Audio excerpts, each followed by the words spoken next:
This is Sam Sparro on music.virgin.com.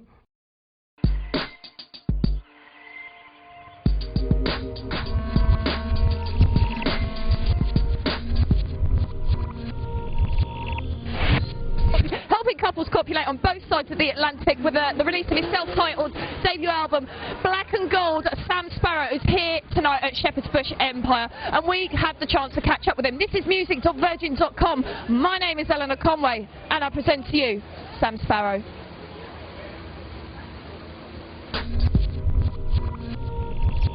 It's been quite a long road for you, hasn't it? Because you've been, you've been singing and doing all that sort of stuff since you were a kid, and then you came over to London at 17 and worked at Toshiba, then went back to LA and worked in a coffee shop. Is there any time when you just kind of thought, God, am I doing the right thing? Is it destined to be? There was a lot of times when I thought, like, oh, this is just exhausting, and like, what am I doing? Like, I should just do something regular. Something that's a bit more safe. When you wrote Black and Gold, you were working in a coffee shop in Los Angeles. What was it about the environment of a coffee shop that maybe, spurred you to write such poignant lyrics? Was it the search for the perfect cup of coffee, correlating with the search for life, truth? I don't know. I don't think that's just a coincidence. I just think it was kind of like just a dead-end job. It was a really nice cafe, and I actually really enjoyed working there. But at the same time, I was thinking, like, this isn't what I want to do forever, and I'm waiting on all these, people that are doing. There was a lot of. It was in a part of LA that had a lot of actors coming in, and screenwriters, and lots of successful people were always kind of coming in. And I just think, I'm making them coffee, and I should be on the other side of the counter. Black and Gold got quite a lot of underground support, support from sort of the UK tastemakers. How important was that to where you are now, to affecting your position now? You've just been signed by Island. Well, that was really important, and then the support from them led to me getting a record deal, because they just kind of picked it up off MySpace or wherever and started playing it on the radio because they thought it was a good song, and it wasn't signed to a big label or anything, and yeah, it kind of kicked everything off. What's been the major difference from your life now to about, to a year ago before? A year ago, all these people that I thought I'd love to meet them, or I'd love to hang out with them, or I think they're great, and I've kind of met all of them now. What's been your kind of rock and roll, oh my God moment? Well, I really love I love like the kind of kooky females in the business, like Beth Ditto and Roisin Murphy, and yeah, I think she's coming tonight, actually, to the show. I've invited her down anyway. She's great, though. She's so stylistic with the way she looks, and I can see a lot of that in you. You always dress great. Who would be sort of your inspiration on that front? A lot of people like that are really like intentional and really think about what they're doing, and the whole look and the style, and people like Bjork and David Bowie and Prince and people like that just kind of create a whole world around their music and what they do. It's more of an extreme than just kind of getting up there in a t-shirt and looking at the floor and singing. Like, you probably don't really want to hear this song, but I'm gonna sing it for you anyway. I'm like, I don't want to see that. I want to see somebody out there that's like, you need to listen to this. I'm like, because I'm wearing a stupid hat.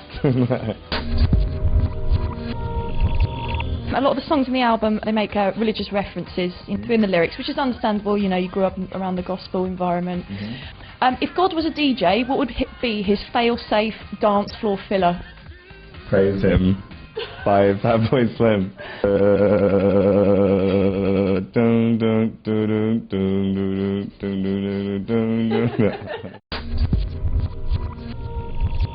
One of the songs that I really, really like on the album is Pocket. It's a really sexy vocal from yourself, and it's the kind of vocal that you'd want to hear on the other end of the phone late at night. Obviously, someone that you knew, obviously, not some nutter.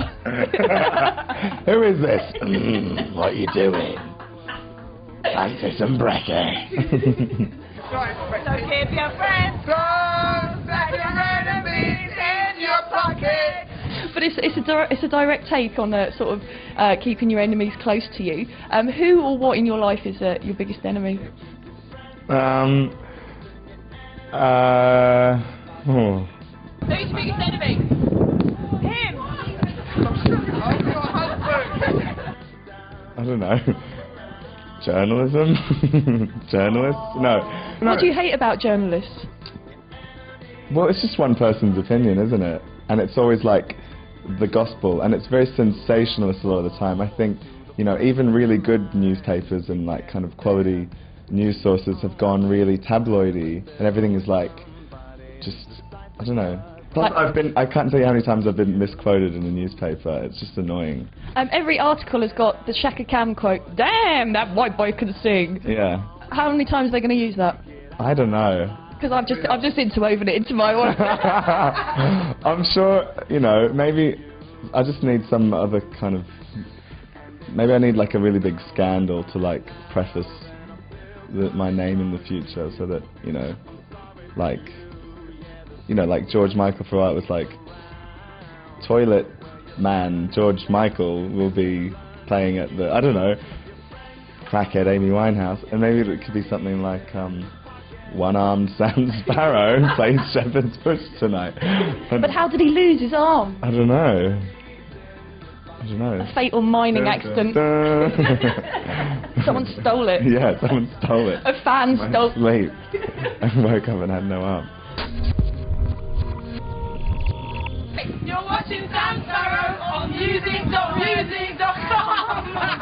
Leave it out of it, right? You described this album as being an album sort of really tailored towards the iPod Shuffle generation. Yeah. You know, when people don't really want to listen to the whole album, you've got to, you know, they just want to listen to a couple. Do you think that puts a lot more pressure on artists to create individually strong songs, or do you think artists don't really realise that the way that music is consumed?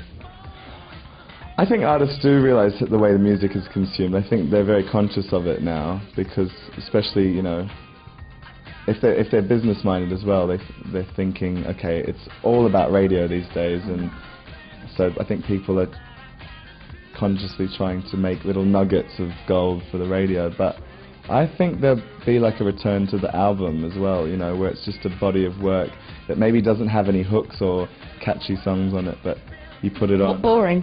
No, not necessarily boring, but just not so obvious. I think my next album is going to be the opposite of this, where it's going to be more of a seamless, like, consistent body of work, rather than like a shuffly kind of album.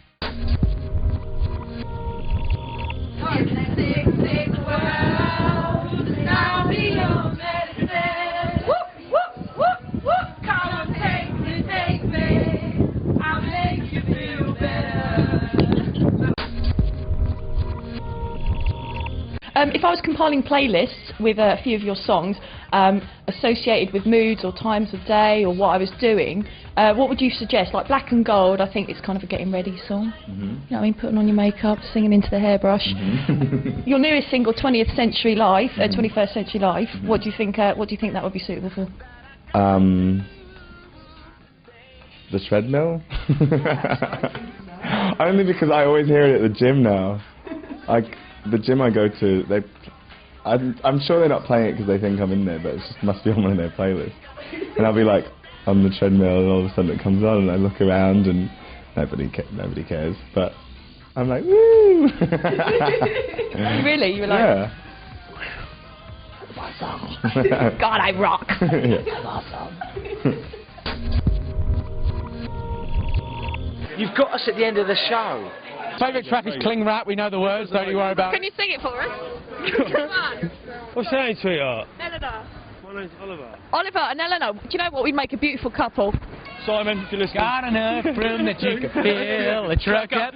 Give me some room and just back the fuck up. Ooh. What's your second name? No. Piss off. Piss off. Eleanor Piss Off. That would be my new marital name. I can see it. Yes, I will marry you. Let's get married.